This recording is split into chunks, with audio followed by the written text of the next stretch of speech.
Good morning साथियों। आप जहाँ से हैं शुरुआत वहीं से होती है। Kabir. So I would like to start today's class with a beautiful quote and a very, you can say, meaningful quote that the whole world actually begins with us. We tend to think that sometimes that we do not belong to this world, or sometimes we think that God is not with us. All these kind of negative thoughts uh, should be dispelled away, because when we read the great saints like Kabir, we understand that everything in this universe begins with us. So I heartily welcome all of you to this very important class today, where we are going to discuss MCQs related to Shakespeare. पहला question है, बहुत important question है। Identify the speaker of the following line. Why should I play the Roman fool? Why should I play the Roman fool? These lines have been spoken by whom? So the answer to this question is, आप अपनी copy में सारे बच्चे mark कर लेंगे, मैं answer बताऊंगा। ठीक है, आंसर है मैकबेथ बोल रहा है, ये लाइन मैकबेथ बोल रहा है। और ये कौन से प्ले में है? Act 5 scene 8। एक्ट 5 सीन 8 में मैकबेथ बोल रहा है। किससे बोल रहा है भाई? मैकबेथ बोल रहा है टू मैकडफ। लास्ट का ही सीन है। और मैकडफ जो है ललकार रहा है, मैकडफ एक तरीके से चुनौती दे रहा है मैकबेथ को कि आओ भाई, पूरा स्कॉटलैंड तुम्हें देख रहा है, आओ और मुझ पर हमला करो। लेकिन मैकबेथ को प्रोफेसी याद है, तो वो हमला नहीं कर रहा है। ठीक है। तो अब यहाँ पर मैकबेथ कहता है, why should I play the Roman fool? मतलब यहाँ पर ये रोमन फूल किसको रेफर कर रहा है? नोट कर लेना, ये रेफर कर रहा है कैटो को। कैटो एक ग्रेट रोमन सोल्जर था ना, वॉरियर था, एक जनरल था, ग्रेट रोमन जनरल था, जिसने जूलियस सीजर के अगेंस्ट लड़ा था। जूलियस सीजर के अगेंस्ट लड़ा था कैटो। नोट करते रहना है। जूलियस सीजर के अगेंस्ट लड़ा था, और he chose to commit suicide rather than live under Caesar's rule. उसने यह चुना था कि वो मरना पसंद, सुसाइड करना पसंद करेगा, बजाय के सीजर के रूल के अंडर में रहना। समझ में आ रहा है? तो इसीलिए वहां पर मैकबेथ कहता है कि why should I play the Roman fool? मतलब मैं रोमन, जैसे रोमन फूल यानी रोमन जनरल, रोमन बेवकूफ आदमी कैटो ने बेवकूफी करी थी, वैसे मैं नहीं करूंगा। कहने का मतलब मैं मैकडफ के अंदर में साम्राज्य को कबूल नहीं करूंगा। उसके बजाय मैं लड़कर मरना पसंद करूंगा। I will fight to the bitter end. I will fight to the bitter end. So this is a beautiful line.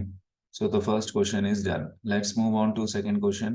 What according to Portia droppeth as the gentle rain from heaven? Portia के अनुसार वह चीज क्या बरसती है जैसे कि स्वर्ग से एक धीमी धीमी बरसात हो रही हो। जेंटल रेन मतलब बहुत हल्के अंदाज में जो बरसता है, उसको कहते हैं।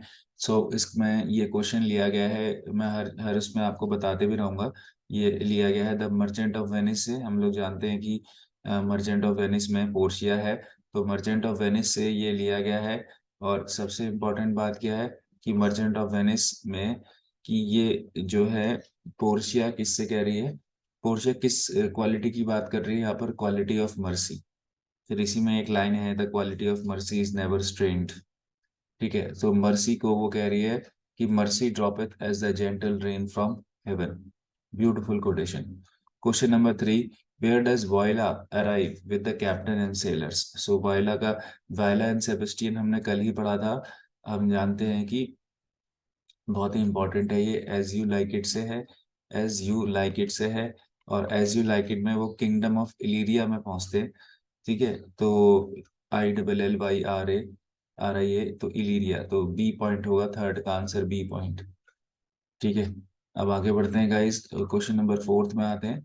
Which of the following Shakespearean plays are in the correct chronological sequence? मेरी नजर में वेरी इंपॉर्टेंट क्वेश्चन। इस क्वेश्चन को ट्राई करिए खुद से। क्वेश्चन 4 को समय दे रहा हूँ। ट्राई करके आपको आंसर नहीं भेजना है, बस कॉपी में लिख देना है आंसर। आंसर मैं बताऊंगा। इसका आंसर है, होपफुली आपने आंसर लगा दिया होगा। इसका आंसर है रोमियो एंड जूलियट पहले आया है, उसके बाद रिचर्ड टू आया है, फिर हेनरी फोर पार्ट वन आया है, और फिर द मर्चेंट ऑफ वेनिस आया है।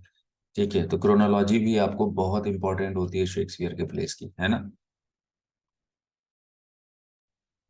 तो ये इसका फोर्थ का आंसर ए हो गया। ठीक है, फिफ्थ में आते हैं। Critic has divided Shakespeare's career symbolically as the country mouse, the school of love, the garden of Eden, the unbeaten garden, the dark tower, road to freedom, and a world of images. A world of images दो बार आ गया, कोई नहीं।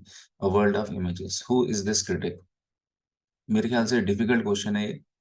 Critic का नाम पूछा है और उसमें ये पूछा है कि कौन सा क्रिटिक है जिसने शेक्सपियर के क्रिटिक करियर को इन चार पांच सिंबॉलिकल स्टेजेस में डिवाइड किया है। ठीक है, क्वेश्चन नंबर 5। तो मेरे प्यारे साथियों, हम लोग इसमें आंसर खुद से लिख लेंगे आप लोग अगेन, जैसे कि मैंने आपको बताया, और फिर मैं आंसर इसका बता रहा हूँ, आप लोगों को एक अंदाजा लगाना है। ठीक, तो आंसर है इसका गाइस सी, डोनाल्ड ए स्टफर। पूरा नाम ऐसे लिखेंगे, डोनाल्ड फिर ए, फिर है स्टॉफर, STAUFFER, बिल्कुल यही स्पेलिंग है। डोनाल्ड ए स्टफर के बारे में लिख लेंगे। वैसे भी यहाँ पर रिचर्ड टू और हेनरी फोर तो प्लेस के नाम है, कैसे हो सकते थे वो क्रिटिक। अगर किसी ने बी और डी किया है तो खुद ही देख लेना कि क्या अभी लेवल है। थोड़ा सा आज अपने आप पे नजर रखेंगे कि भैया मैं कैसे बढ़ रही हूँ as a scholar. American literary critic है ये, फ्रॉम प्रिंसटन यूनिवर्सिटी। जब तक खुद का एनालिसिस नहीं होगा तब तक कोई भी पेपर नहीं निकलेगा। ठीक है, प्रिंसटन यूनिवर्सिटी की बहुत ही फेमस क्रिटिक हैं ये।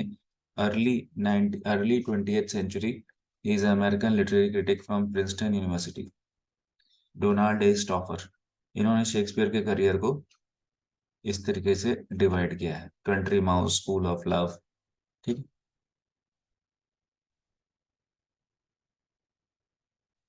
ठीक है, सेक्सुअल जेलेसी ओथेलो की थीम है, और सेक्सुअल पॉजिटिवनेस किसकी थीम है, ये इन्होंने इसमें पूछा है। बहुत अच्छा क्वेश्चन है ये भी। तो ये थीम है साथियों, mid summers night dream. Mid summers night dream की थीम है। इसमें हम देखते हैं टाइटेनिया है, ओबरॉन है, ये सारे ऐसे कैरेक्टर हैं कि नहीं। इनके पास एक इंडियन बॉय भी तो है। ठीक है, और इसी में एक थीम है पक। पक मतलब एक कैरेक्टर है ना, माइथोलॉजिकल कैरेक्टर है, जो इनकी आंखों में एक वो डाल देता है, एक लोशन डाल देता है। ठीक है, जिससे कि जो पहली बार जिसको देखता है आंख खुलने के बाद वो उससे उसको प्यार हो जाता है। तो उसमें बॉटम का इंसिडेंट भी है। बॉटम, निक बॉटम। बॉटम एक ऐसा व्यक्ति है जिसके सर पर गधे का सर लगा है। ठीक है, तो बहुत इंपॉर्टेंट स्टोरी है मिड समर्स नाइट ड्रीम। ठीक है, पक्का कैरेक्टर बहुत इंपॉर्टेंट है, टाइटेनिया ओबेरॉन, इन लोग के पास एक इंडियन बॉय करके एक वो है जिसको ये पोजेसिवनेस चाहते हैं उसकी। ठीक है, तो वही चीज है इसमें। तो देख लेना, mid summers night dream is the answer. आइए क्वेश्चन नंबर 7, बहुत ही इंपॉर्टेंट क्वेश्चन, अगेन कोई भी क्वेश्चन छोड़ने वाला नहीं है इसमें। Which of these plays by Shakespeare does not use cross dressing as a device? इनमें से कौन सा प्ले है शेक्सपियर का जो क्रॉस ड्रेसिंग को डिवाइस को यूज नहीं करता? मतलब तीन प्ले करते हैं, एक नहीं करता। आप लोग अपनी कॉपी में जरूर सोच समझ के आंसर्स लगाइए इसका। बहुत ही अच्छा क्वेश्चन है ये। आंसर अपनी कॉपी में लगा देना है, मैं आंसर बताऊंगा फिर।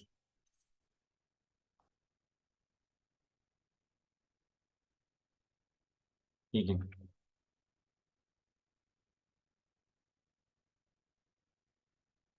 तो साथियों टाइम ओवर, मैं आंसर बता रहा हूँ, आप आंसर जरूर लगा दीजिए अपनी कॉपी में, तभी सीख पाएंगे। तो आंसर है, इनमें से कौन सा शेक्सपियरियन प्ले क्रॉस ड्रेसिंग का यूज नहीं करता? नॉट, तीन करते हैं एक नहीं करता। तो आंसर है जूलियस सीजर। जी हाँ, जूलियस सीजर में कोई क्रॉस ड्रेसिंग टेक्निक नहीं है। ठीक है, इसके अलावा जितने भी ये तीन प्ले हैं, यानी कि as you like it, Cymbeline और टू जेंटलमैन ऑफ वेरोना, इन तीनों में एज यू लाइक इट में तो क्रॉस ड्रेसिंग का है ही यूज, मैंने बताया था रोजेलिंड वाला।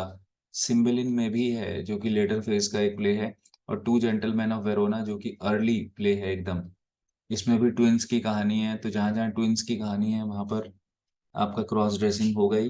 क्रॉस ड्रेसिंग आपको बताया गाइस, लिख लेंगे, cross dressing means gender ambiguity.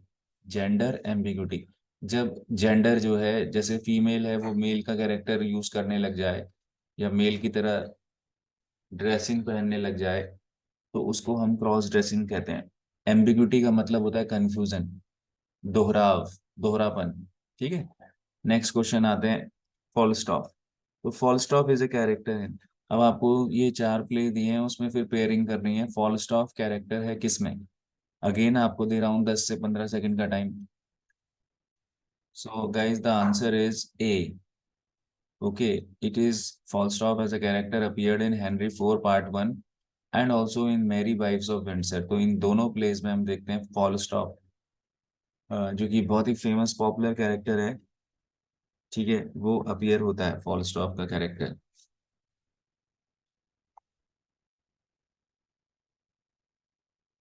ठीक, नेक्स्ट क्वेश्चन देख लेते हैं। As you like it, who said to whom the following, all the world is a stage. As you like it में कौन किससे कहता है all the world is a stage? ये कौन किससे कहता है? बहुत इंपॉर्टेंट पॉइंट है। ठीक है, एग्जाम में आएगा।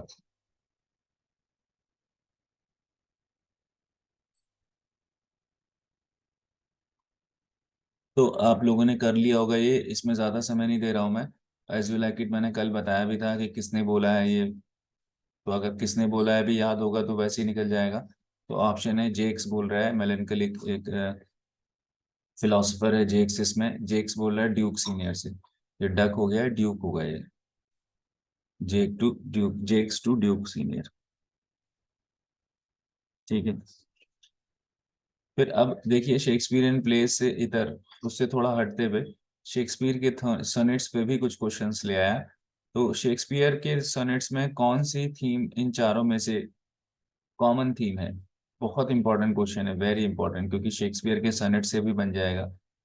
तो कौन सी थीम है जो इन चारों ऑप्शंस में रिकरिंग है? देखिए और जल्दी से आंसर बताइए।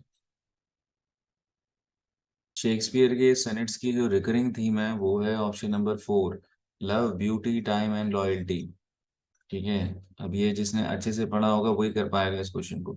Love, beauty, time and loyalty, बहुत इंपॉर्टेंट थीम है ये शेक्सपियरियन प्लेस की, सॉरी सनेट्स की।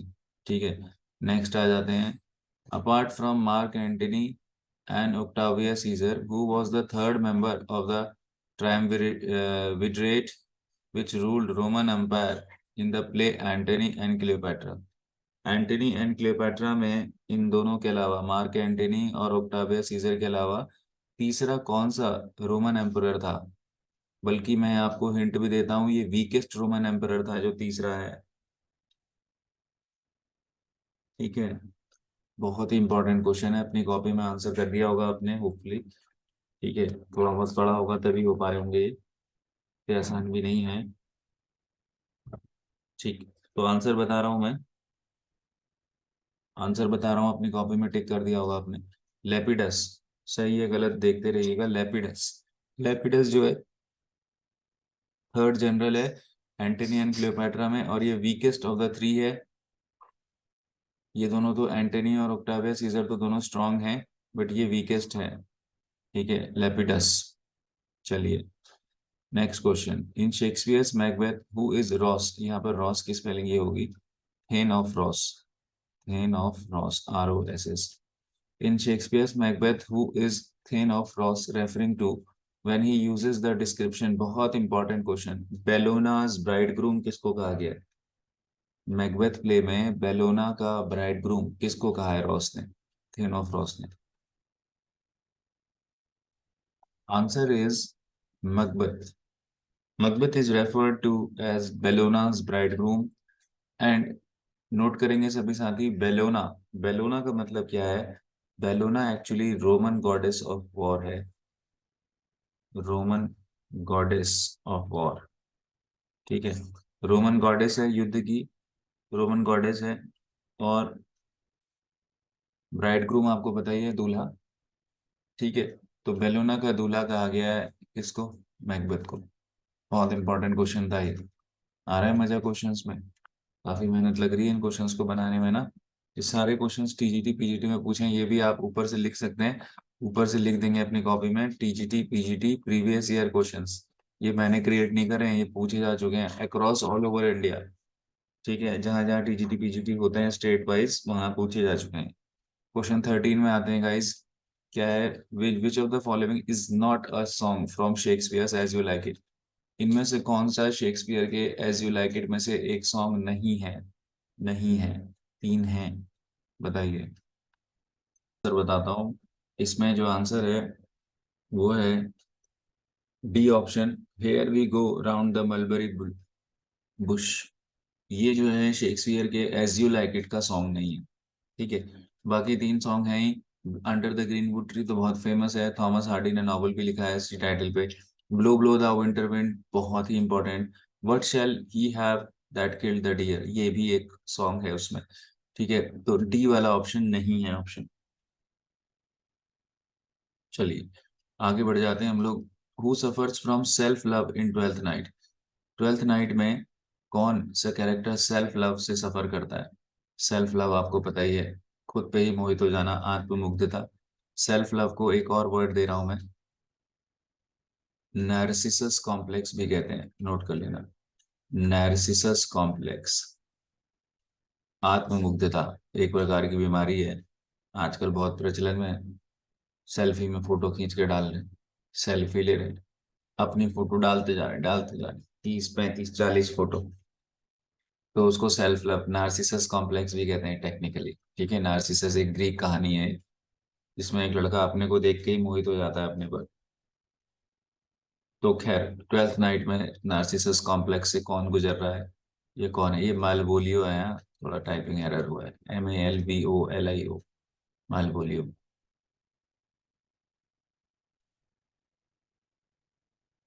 हम्म।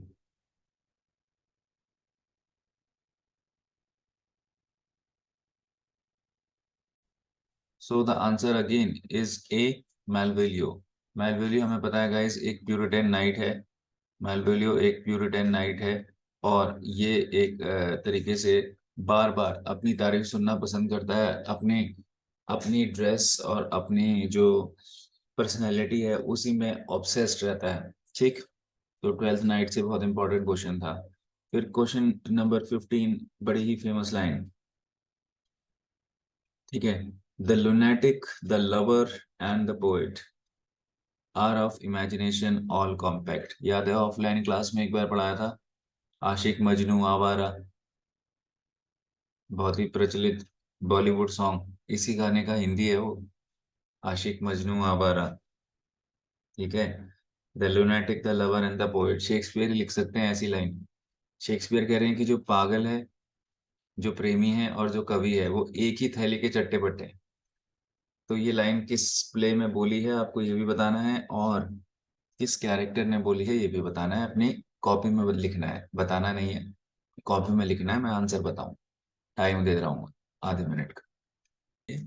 ये बोली है थीसियस, थीसियस ने बोली है, थीसियस। ये हम लोग देखते हैं कौन से प्ले की लाइन है। The mid summers night dream, note कर लेना। मिड समर्स नाइट ड्रीम जिसके बारे में बताया था, सेक्सुअल पोजेसिवनेस एक थीम है उसकी। मिड समर्स नाइट ड्रीम एक हम जानते हैं साथियों की अर्ली जो है रोमांटिक कॉमेडी में भी जाता है, इसमें पक कैरेक्टर है। तो मिड समर्स नाइट ड्रीम में थीसियस ने ये लाइन बोली है।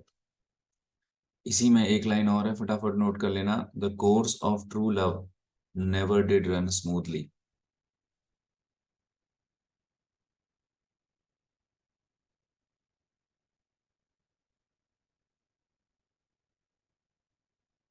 The course of true love never did run smoothly.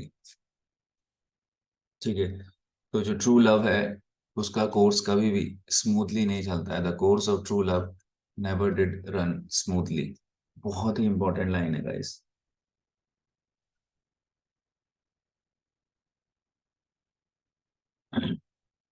Urdu में कहेंगे हम, ये इश्क नहीं आसान, एक आग का दरिया है और डूब के जाना है।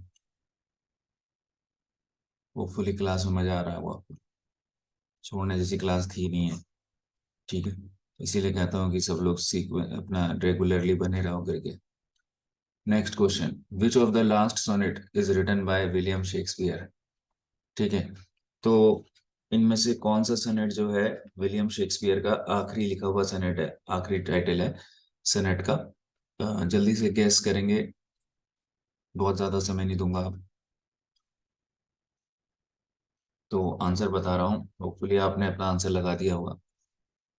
तो इसका आंसर है D, the little love god lying once asleep। ठीक है, ये सनेट नंबर 154 है गाइस। सनेट में नंबर 154 है ये। और टोटल शेक्सपियर के सनेट्स कितने हैं? 154 का पब्लिश हुए 1609 में। इसका ईयर इंपॉर्टेंट है, भूलते हैं सब लोग। किसने जो है इसको प्रिंट करा? थॉमस थॉर्प ने। ये क्वेश्चन तो एलटी में आया ही है। थॉमस थॉर्प ने इनको प्रिंट करवाया था 1609 में। ठीक है, नेक्स्ट क्वेश्चन देख लेते हैं। Match the following sonnets with their numbers. तो ऊपर आपको सनेट नंबर दिए हैं और नीचे उनका टेक्स्ट दिया हुआ है। तो आपको मैच द फॉलोइंग करने हैं। एक सनेट से आप वेरी इजीली निकाल सकते हैं इसको। ट्राई करिए एक बार जल्दी से। तो साथियों, टाइम ओवर। आपने होपफुली आंसर लगाया होगा, देख लेते हैं सही लगाया है कि नहीं। देखिए, इसमें सनेट 18 जो है ये बहुत इंपॉर्टेंट है। Sonnet 18, shall I compare thee to a summer's day है। तो यानी कि 3 का डी जिसमें भी है वो निकल जाएगा। तो 3 का डी अगर आप देखेंगे इसी ऑप्शन में है, तो A option is the correct option, यानी 1 का सी। यानी कि जो ऑप्शन सोनेट 11 है वो क्या है? एज फैक्ट नहीं है, एज फार है। As far as thou shall being, ये आपका सोनेट नंबर 11 है। उसके बाद सेकंड का ए, यानी सोनेट 12 कौन सा है? When I do count the clock that tells the time. Sonnet 18 सबसे famous, shall I compare thee to a summer's day, star बना लेना। अगर नहीं पता था सोनेट 18 का टाइटल तो ये नोट कर लेना, बहुत ही इंपॉर्टेंट है। और सोनेट 130 क्या है? डी, माई मिस्ट्रेस टाइम, ये सोनेट 130 है। ठीक है, 130। क्लियर। चलिए नेक्स्ट क्वेश्चन देख लेते हैं guys. The fault dear Brutus is not our stars but in ourselves that we are underlings. The fault, dear Brutus, is not in our stars हो गए। ठीक है, who said this and in which play। तो इसमें answer बता दे रहा हूँ, अब ज्यादा समय नहीं लेता हूँ। तो इसका आंसर है साथियों, जूलियस सीजर की लाइन है ये। और ब्रूटस से बोल रहा है कैसियस, तो Cassius in Julius Caesar says this line. Cassius in भी आ जाएगा, इन जूलियस सीजर। ठीक है, फिर क्वेश्चन 19 भी बहुत प्यारा टाइटल है। What title did Macbeth originally have. यहाँ पर प्ले मैकबेथ की बात नहीं हो रही है, मैकबेथ जो कैरेक्टर है उसका ओरिजिनल टाइटल क्या था वो पूछा जा रहा है। बहुत ही इंपॉर्टेंट क्वेश्चन है क्वेश्चन 19। तो उसको थेन ऑफ काउडोर बोला गया था, उसमें थेन ऑफ ग्लेमिस ओरिजिनल टाइटल बोल रहा है। थेन ऑफ फीफे या अर्ल ऑफ नॉर्थम्बरलैंड। तो ये अच्छा क्वेश्चन है गाइस। तो यहाँ पर जो सबसे पहले ओरिजिनली जो प्ले के स्टार्टिंग में था वो था थेन ऑफ ग्लेमिस था। मैकबेथ जो है थेन ऑफ ग्लेमिस था, फिर उसके बाद थेन ऑफ काउडोर बना वो। और फिर इवेंचुअली हम देखते हैं कि मैकबेथ जो है किंग ऑफ स्कॉटलैंड भी बना। बट पहला आंसर होगा थेन ऑफ ग्लेमिस, तो बी आंसर होगा। Question number 20, the witches are equivocators, this means that witches are. Again Macbeth से ये क्वेश्चन है। इक्विवोकेटर्स का मतलब क्या है ये पूछा है। सारे क्वेश्चन टीजीटी पीजीटी में पूछे हैं। ठीक है, so this means that witches are dash. तो इक्विवोकेटर्स का मतलब क्या है, कॉपी में नोट कर लेंगे और एक ट्राई मारिए। आपको हर क्वेश्चन में खुद से ट्राई मारना है पहले। Falls in their prophecies, ambiguous, extremely truthful या वेरी काइंड। ठीक है, तो वैसे अब मैं बता रहा हूँ कि ऐसे क्वेश्चन को कैसे करेंगे। आपको नहीं पता, आपको मान लीजिए आपको पता है कि उनकी प्रोफेसी फॉल्स तो नहीं होती है, तो गलत हो गया ये। और वेरी काइंड, काइंड से कोई मतलब नहीं है उनको। अब बी और सी में है एम्बिगुअस या एक्सट्रीमली ट्रूथफुल। तो एक्सट्रीमली ट्रूथफुल का मतलब तो सीधे सीधे कह देना, और एम्बिगुअस का मतलब घुमा फिरा के बातों को कहना। मतलब एक तरीके से इसे हम कह सकते हैं कि अपनी बातों को सीधे तौर पे ना कहना, इनडायरेक्टली कहना। तो ऑब्वियसली इनडायरेक्टली कहती हैं वो अपनी बातों को। ठीक है, बिल्कुल सीधे से नहीं कहती हैं। तो इक्विवोकेटर्स का मतलब है एम्बिगुअस इन देयर सेइंग्स। अभी एम्बिगुइटी बताई थी मैंने, कंफ्यूजन जहां पर होता है, दोहरी बातें करना। ठीक है, तो इसका आंसर बी हो गया। इन द प्ले जैक्स, ये एज यू लाइक इट की बात है। एज यू लाइक इट में जैक्स कैरेक्टर जो है वो क्या है? वो सिनिक है, कॉमिक कैरेक्टर है, रेसलर है, या फिर रूलर है? ठीक है, तो देखना, जो कॉमिक कैरेक्टर नहीं है वो, ठीक है, कॉमिक कैरेक्टर तो उसमें जेस्टर है, तो ये आउट हो गया। रूलर है नहीं वो, रेसलर है नहीं वो, सिनिक है। सिनिक, सिनिक मीन्स जो हर चीज को क्या करता है, डाउटफुल नजरों से देखता है, हर चीज में संदेह की दृष्टि रखता है, शंकावाद को मानने वाला। जेक्स की बात हो रही है जिसने बोली थी all the world is a stage. Philosopher है, cynic philosopher. Clear. Question 22, it is believed that Shakespeare was found guilty of deer poaching. एक तरीके से हिरण को मारने या हिरण का शिकार करने का एक इल्जाम शेक्सपियर पे लगा था। तो किसके गार्डन में उन्होंने ये डियर पोचिंग किया था? ठीक है, तो ये भी अच्छा क्वेश्चन है, फैक्चुअल। एक बार ट्राई करो क्वेश्चन 22 जल्दी से। क्वेश्चन 22 फटाफट अपनी कॉपी में ट्राई करो। क्यों? तो आंसर है इसमें थॉमस लूसी। थॉमस लूसी जो है उनके गार्डन में शेक्सपियर के ऊपर चार्ज लगा था डियर पोचिंग का। तो नोट कर लेंगे सारे बच्चे, Thomas Lucy is the correct answer. ठीक है, C option. Question number 24, the essential Shakespeare. The essential Shakespeare ये वर्क किसका है? ये भी क्वेश्चन आया है।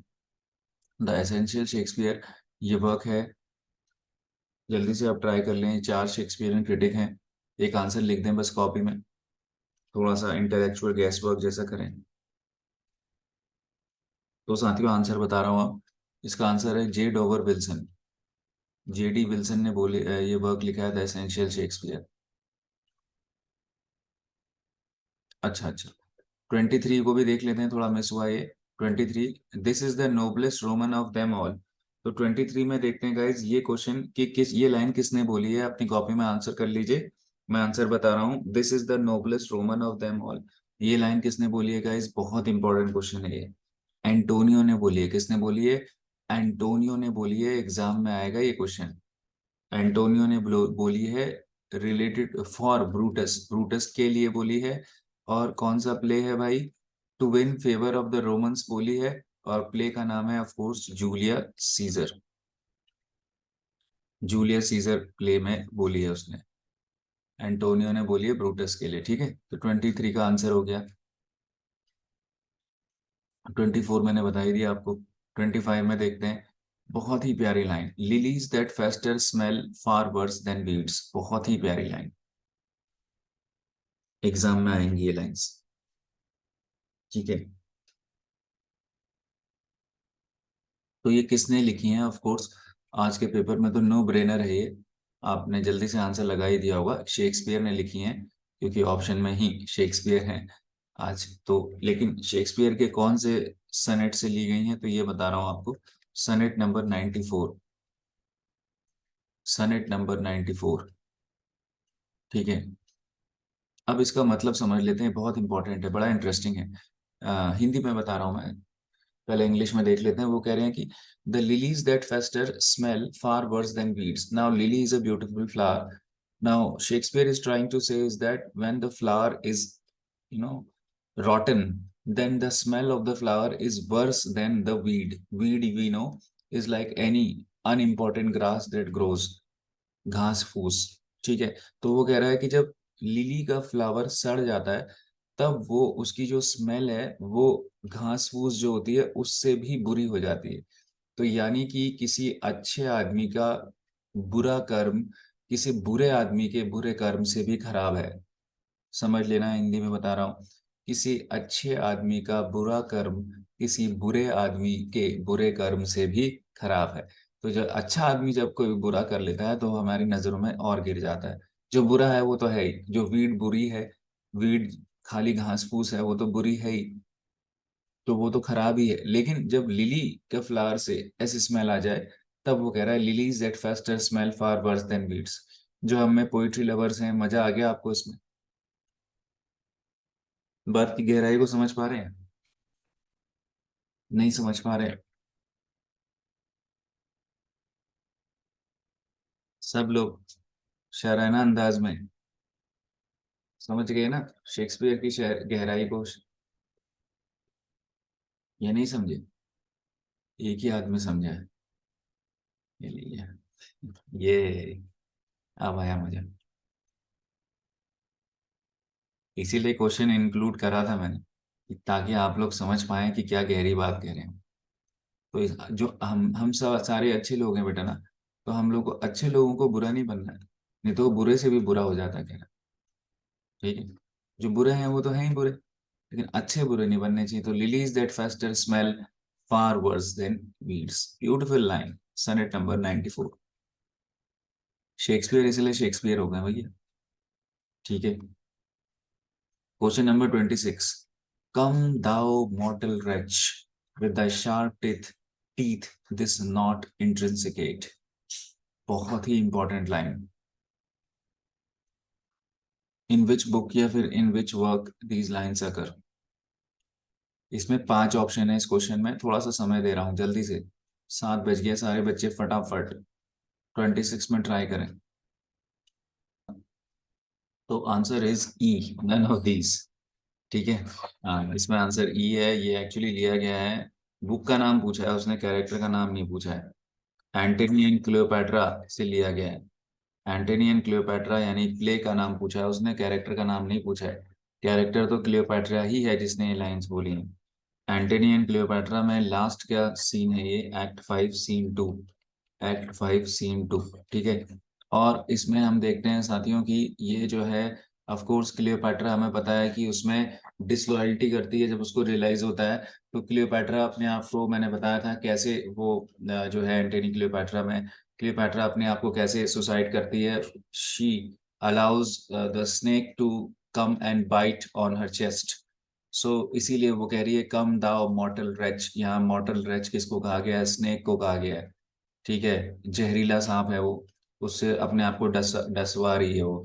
विद द शार्प टीथ, बड़ी सेंसेशनल, शेक्सपियर के प्लेस बड़े सेंसेशनल हुए ना। With the sharp teeth this not इंट्रिंसिकेट।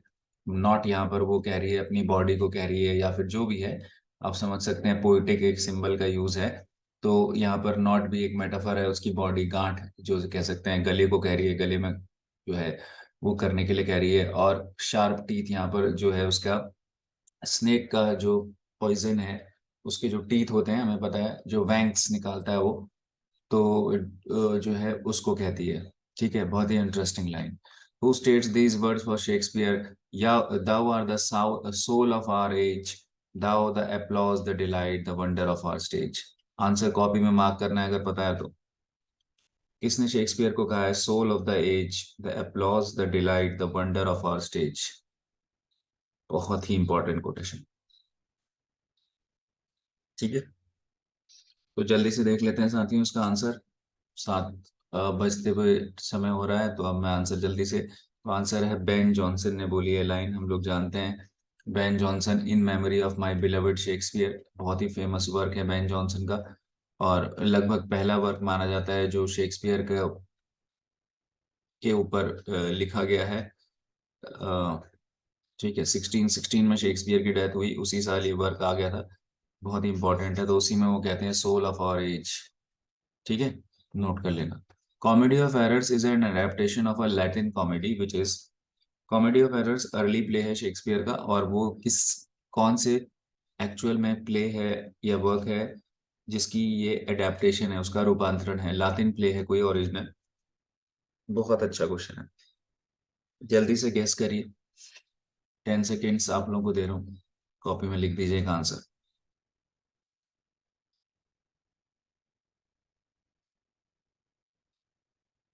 ठीक है, तो साथियों आंसर बता रहा हूँ, होपफुली आपने आंसर ले लिया होगा। आंसर लिखेंगे, आंसर है इसका डी, मैनोकमी। मैनोकमी ये एक तरीके से एक स्टोरी है, एक प्ले है जो कि प्लॉटस ने लिखा है। प्लॉटस आपको बताइए, a great, you can say Roman writer Plautus. Plautus ने मैनोकमी करके एक प्ले लिखा है, उसका अडेप्टेशन है। कॉमेडी ऑफ एरर्स पे एक चलते चलते इंटरेस्टिंग बात, ये कॉमेडी ऑफ एरर्स पे बॉलीवुड अडेप्टेशन कौन सा बना है, बहुत ही फेमस मूवी 1982 में जो है, बहुत फेमस अंगूर। ठीक है, अंगूर में किसने डबल रोल किया है 1982 में, बड़ी फेमस मूवी है अंगूर। मौसमी चटर्जी हीरोइन है इसमें, हीरो कौन है बहुत फेमस, थोड़ा बहुत मूवीज भी देखते हो? 1982 की ये मूवी। जी हाँ, संजीव कुमार, बहुत बढ़िया। Next question. Which work about Shakespeare called as the first heir of invention? Heir means उत्तराधिकारी, इनमें से कौन सा वर्क शेक्सपियर का पहला वर्क माना गया है? फर्स्ट एयर ऑफ इन्वेंशन मतलब जो उन्होंने खुद ही लिखा, स्वरचित है। इन्वेंशन मतलब किसी चीज को इन्वेंट करना। 29 में एक ऑप्शन लगा दीजिए। ठीक है, चार ऑप्शन है। Rape of Lucrece, Venus and Adonis, as you like it, है सिम्बलिन। तो आंसर बता देता हूँ, आप एक आंसर लिख दीजिए खाली। आंसर है वैसे इसका Venus and Adonis. Early phase में एक नैरेटिव पोएम है ये। इसको शेक्सपियर का पहला इन्वेंशन कहा गया है। फिर बहुत ही प्यारी line, the rarer action is in virtue than in vengeance. क्या प्यारी लाइन है, मजेदार। शेक्सपियर के कौन से प्ले में ये लाइन आई है जिसमें वो कहा गया है कि जो है, किसी को माफ कर देना ज्यादा दुर्लभ है बजाय कि किसी से बदला लेना। गजब की लाइन, शेक्सपियर ही लिख सकते हैं ऐसा। हम में से जो पोइट्री लवर्स हैं नोट कर लेंगे। The rarer action is in virtue than in vengeance.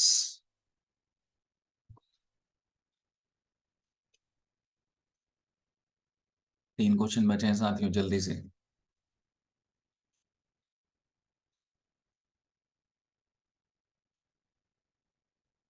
तो आंसर बता रहा हूँ, आपने एक आंसर होपफुली मार्क कर लिया होगा। एक आंसर मार्क कर लीजिए, कोई बात नहीं। 30 का आंसर है सी, द टेम्पेस्ट। द टेम्पेस्ट में ये लाइन बोल रहे हैं, प्रॉस्पेरो बोल रहे हैं। प्रॉस्पेरो बोल रहे हैं, किससे बोल रहे हैं? एरियल से बोल रहे हैं। और किसके लिए बोल रहे हैं? प्रॉस्पेरो एरियल से बोल रहे हैं about forgiving his brother duke the senior.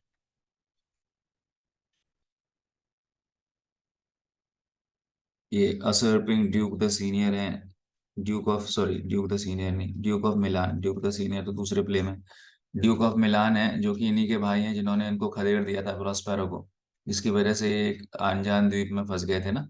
तो प्रॉस्पेरो अब लास्ट में माफ कर रहे हैं अपने भाई को। और इसलिए कह रहे हैं the rare action is in virtue than in vengeance. मजा आ रहा होगा। Next question. Which of Shakespeare tragedy is called as the tragedy of reflection? इनमें से शेक्सपियर की कौन सी ट्रेजेडी को ट्रेजेडी ऑफ रिफ्लेक्शन कहा गया? रिफ्लेक्शन मतलब जिस पर हम चिंतन करते हैं, गहराई से सोचते हैं। ठीक है, आंसर मार्क कर लीजिए।